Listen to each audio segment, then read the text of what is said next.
they can't support themselves and their children, so that they're fracturing under these pressures.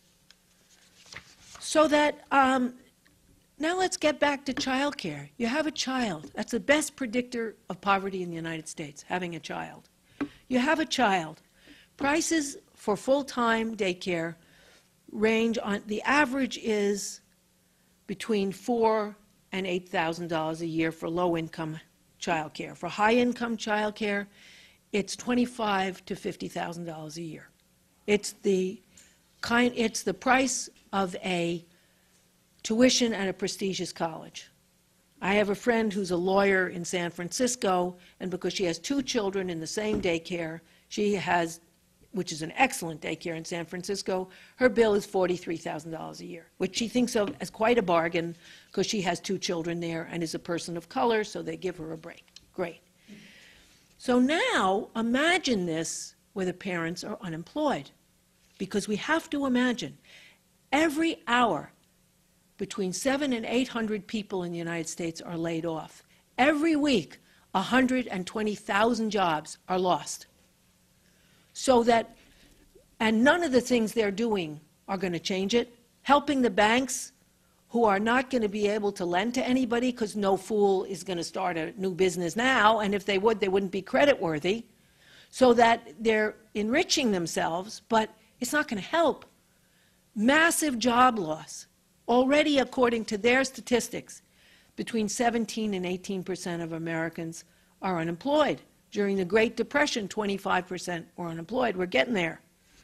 So we have a real problem, a problem for families. Parents are going to be increasingly frustrated and angry. There was Bill Moyers on this. Child abuse is spiking. Homelessness is spiking. Shelters are overwhelmed.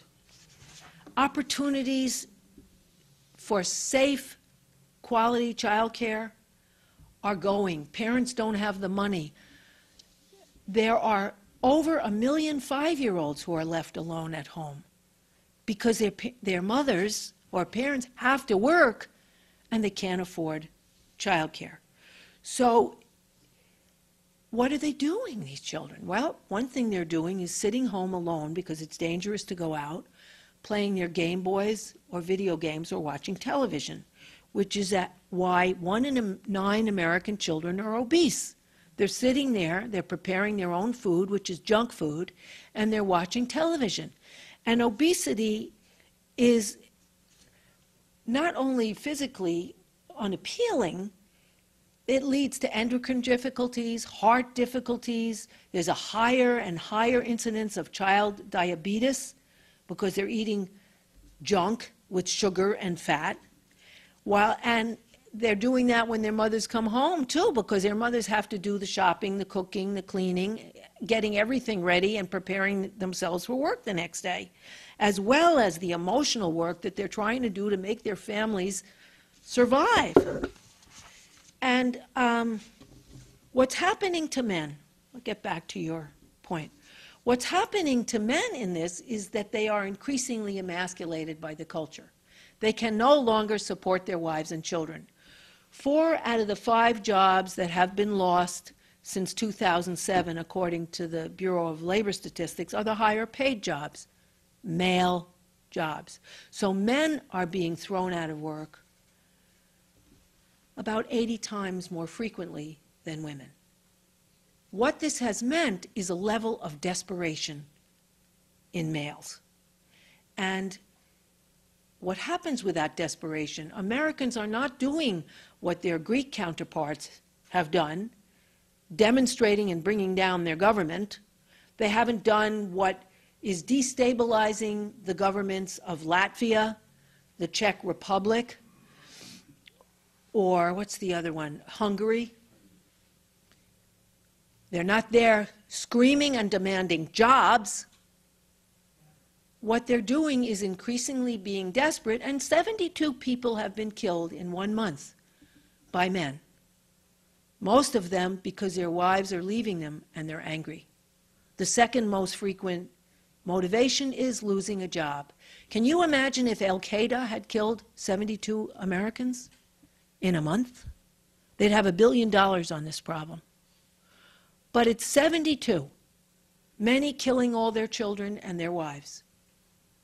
So that there is obviously, a problem. There's an additional problem for men, since you asked that question, even though it wasn't what I wrote down. I'm going to talk about it, which is that when there's a problem, men statistically fight. They have fight or flight. They fight or run. Women, when we have a problem, connect, mainly with other women. Call another woman, talk to another woman, talk to your kids, get with another person. And so that in these tragic times, women are connecting with each other. They're not connecting politically to create a counterforce, because another thing that happened in a parallel fashion since 1970 is every form of social organization began to atrophy, whether it's bridge clubs or bowling leagues or PTAs or library groups or unions or political groups. People have become more and more overworked, exhausted, and isolated.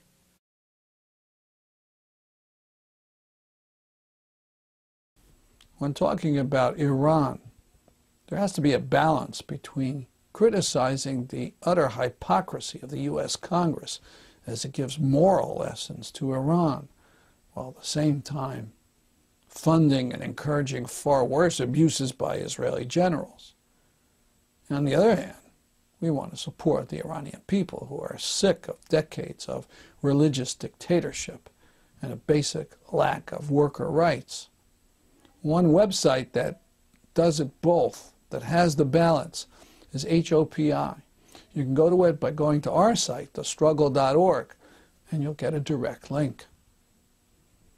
Also on our site, a horror story about how Israeli soldiers shot a Palestinian dead and let his body lie 54 days and even shot at people coming to retrieve the corpse. Also, the full text of Jimmy Carter's speech at a graduation ceremony in the shattered Gaza Strip. And news about the Al Rawad Theater and its free theater performance on July 19th in Connecticut. Plus, a new report from the Israeli paper Haaretz about the Israeli food police, the authorities who decide what can and cannot go into Gaza.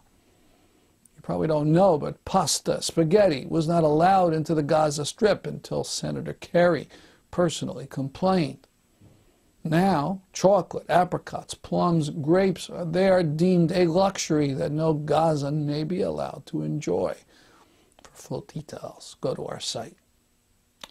That's our program for today. See you next week at this time. I'm Stanley Heller, and this is The Struggle.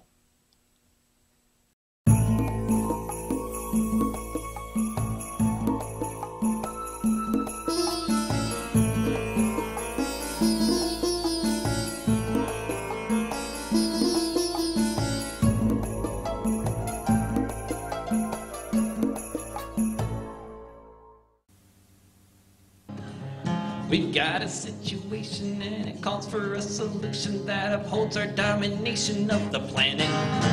We're gonna make our case and we're gonna make it well. And if you don't like our logic, you can it. We'll use impeccable intelligence from any country in